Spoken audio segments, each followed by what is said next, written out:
Hamas Israel के बीच संघर्ष विराम टूटने के बाद गाजा पट्टी में कम से कम 180 से ज्यादा लोगों के मारे जाने की खबर है।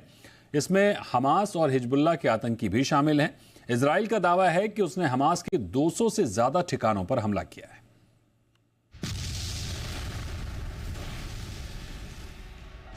इजराइल ने 7 दिन के युद्ध विराम के बाद हमास को लेकर हिजबुल्लाह तक के ठिकानों पर जमकर हमला शुरू कर दिया है और इस बार ऐसा लग रहा है कि अब इजराइल निर्णायक लड़ाई को खत्म करने के मकसद से मैदान में उतरा है।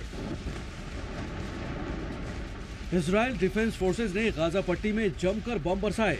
इस बमबारी में करीब 200 लोगों के मारे जाने की खबर है। मरने वालों में हमास और हिजबुल्लाह के आतंकी शामिल हैं।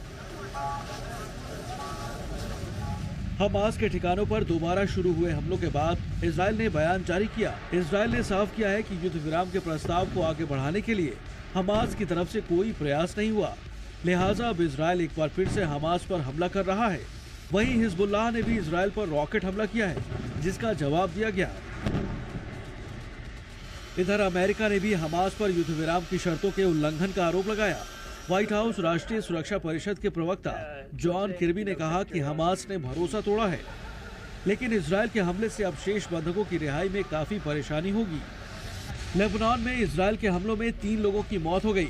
इजराइल ने साफ किया है कि हिजबुल्लाह की तरफ से इजराइल पर हमला किया गया था, जिसके जवाब में इजराइल ने हिजबुल्लाह के ठिकानों पर कार्रवाई की है। गाजा में हमास के ठिकानों के साथ साथ अब हिजबुल्लाह भी इजराइल के निशाने पर रहने वाला है।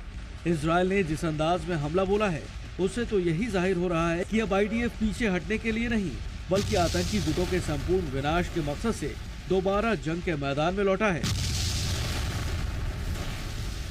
वहीं हमास भी आईडीएफ के हमलों का जवाब खास अंदाज में दे रहा है। हमास के आतंकी आईडीएफ के जवानों पर निशाना साधने के लिए ड्रोन तकनीक का इस्तेमाल कर रहे हैं। हमास ने बाकायदा ड्रोन हमले की तकनीक का वीडियो जारी कर अपने इरादे जाहिर किए हैं।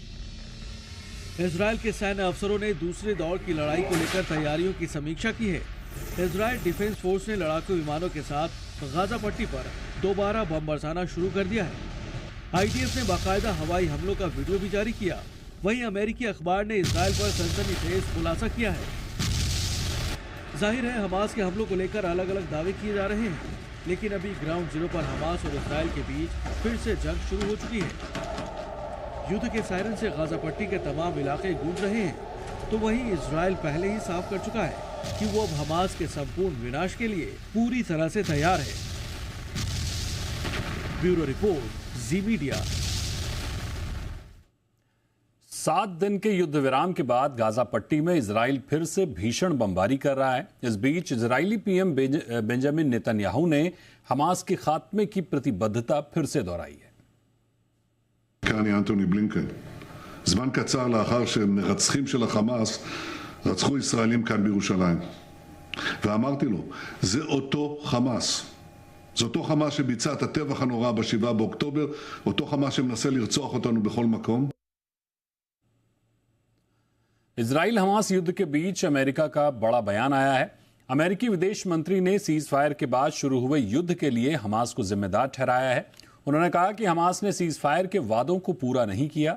सीज फायर खत्म होने के पहले ही रॉकेट हमले शुरू किए, जिसमें कई लोग घायल हुए हैं। साथ ही हमास कुछ बंधकों की रिहाई के अपने वादों से भी मुकर गया है। It's also important to understand why the pause came to an end. It came to an end because of Hamas. Hamas reneged on commitments it made. In fact, even before the pause came to an end, it committed an atrocious terrorist attack in Jerusalem, killing 3 people, wounding others, including Americans. It began firing rockets before the pause had ended, and as I said, it reneged on commitments it made in terms of releasing certain hostages.